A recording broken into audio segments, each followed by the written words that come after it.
deep beneath the earth, in a labyrinth so complex that no one could escape it, legend says a monster waited.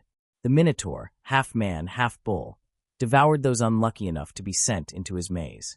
For thousands of years, this was the story the world knew.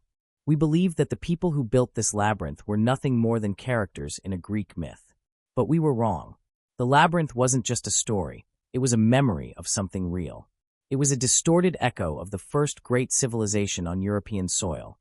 A society so advanced, so artistic, and so peaceful that when we finally dug it up, it completely rewrote the history books. They were the Minoans. But who were they really? How did they build a paradise in the middle of the Mediterranean? And why did they suddenly vanish into smoke and ash? Welcome to Ancient Odyssey. Today, we are traveling to the island of Crete to uncover the rise and fall of the Minoan civilization. To understand the Minoans, we first have to look at where they came from. They didn't just appear out of nowhere. Around 7000 BC, early farmers settled on the island of Crete. It was the perfect location, a massive stepping stone floating between the continents of Europe, Africa, and Asia. Because they were surrounded by the sea, they were relatively safe from the constant warfare that plagued landlocked civilizations.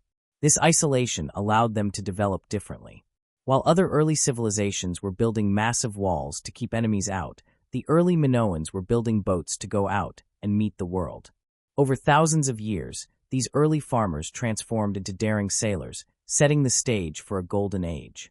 By 2000 BC, the Minoans had become the masters of the sea. Historians call this a thalassocracy, or an empire of the sea.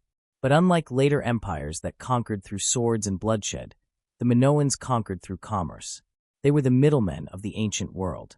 They took copper from Cyprus, tin from Turkey, and ivory from Egypt, processing these raw materials into exquisite goods, such as pottery, jewelry, and textiles, which they sold back to the world at a premium.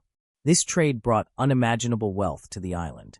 And with that wealth, they didn't build fortresses, they built palaces. And this is where the reality begins to outshine the myth.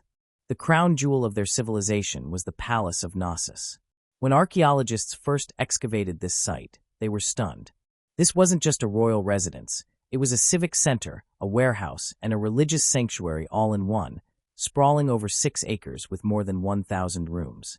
The architecture was thousands of years ahead of its time. They had multi-story buildings with light wells to bring sun into the lower levels. They had complex drainage systems and flushing toilets, luxuries that wouldn't appear in Europe again for millennia. The sheer complexity of this palace, with its winding corridors and hundreds of rooms, is likely what inspired the Greek myth of the labyrinth. To a visitor from the mainland, getting lost in Knossos would have been all too easy. But these walls weren't just complex, they were beautiful. The Minoans filled their world with vibrant art. Unlike the stiff, militaristic art of their neighbors, Minoan frescoes were full of life, motion, and nature.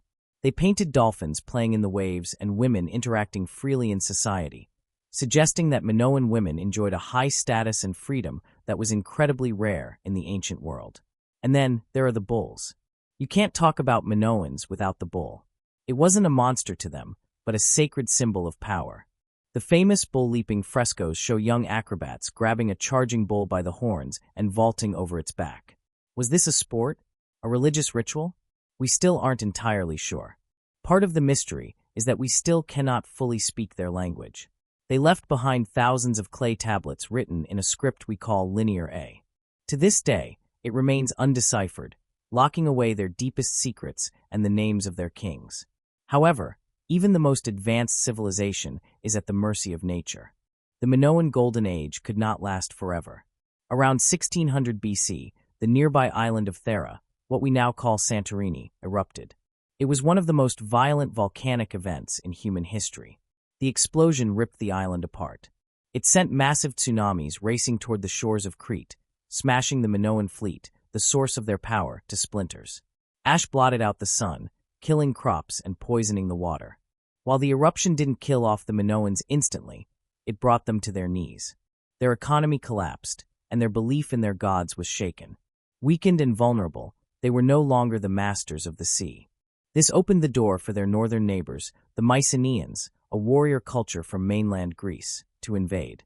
By 1450 BC, the palaces were burned, Linear A was replaced by the Mycenaean language, and the Minoan light was extinguished.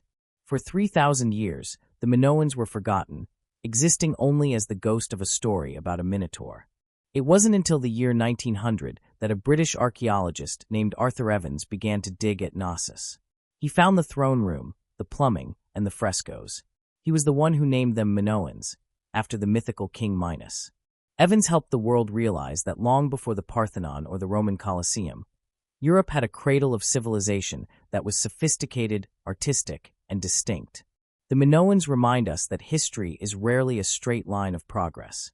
We had plumbing and complex architecture 4,000 years ago, and then we lost it, only to rediscover it ages later. They were a people who looked to the sea for connection rather than conquest, and their legacy is the bedrock upon which the grandeur of ancient Greece was built. Thank you for joining me on this journey to ancient Crete. If you enjoyed uncovering the truth behind the labyrinth, please hit that subscribe button and ring the bell so you never miss a trip to the past. This is Ancient Odyssey, and I'll see you in the next episode.